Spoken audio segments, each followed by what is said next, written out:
Coach, just to jump back to the ACC tournament, the team got its first win since 2013 and then put up a fight against North Carolina in the semifinals. Just talk about what the mentality of the team was after the tournament was over and how everyone was feeling.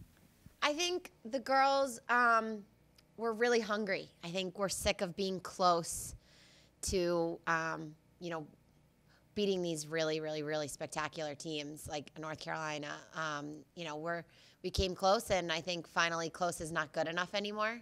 But the girls were hungry for postseason, and we were just ready to get to work for that extra week that we had. And then we found out who we drew 2 days ago, and now we have an opponent in mind. So I think the girls are fired up. Who can't be fired up for playoffs? Now, with the tournament bid and the selection show, you guys didn't earn a home slot and aren't hosting, but you're going to a similar environment going to Syracuse. Does that play into anything at all? I think we're so comfortable at Syracuse. We play there all the time. I mean, we can't get rid of Syracuse. So, it's a 5-hour bus ride, but the girls are good on the road. They're focused on the road. So I think, obviously you'd like to be home, but we're not home. So we have to just get on board and get prepared for Canisius. Now, looking at Canisius, they have one of the best scorers in the nation, and they're going to be a good matchup for you guys. What do you see coming from them?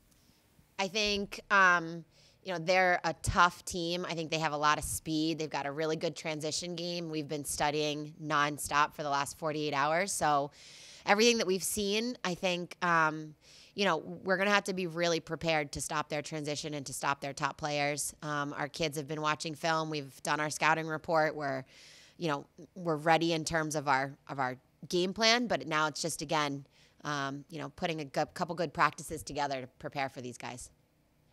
The last question. So some of the girls have mentioned in the past that they would have loved to have had a rematch against Syracuse, and with a win against Canisius, you would get that rematch. Will that play into any motivation for the Canisius game? I think my kids are smarter than to be thinking about anything other than 4 o'clock on Friday, Canisius. I think there's a lot of people out there talking about the Syracuse game, but in our locker room, I think the kids are smart enough and humble enough to know that there's no game besides Canisius. So I don't think it will play a role because I think my kids are smart enough to know that the only focus is our first game.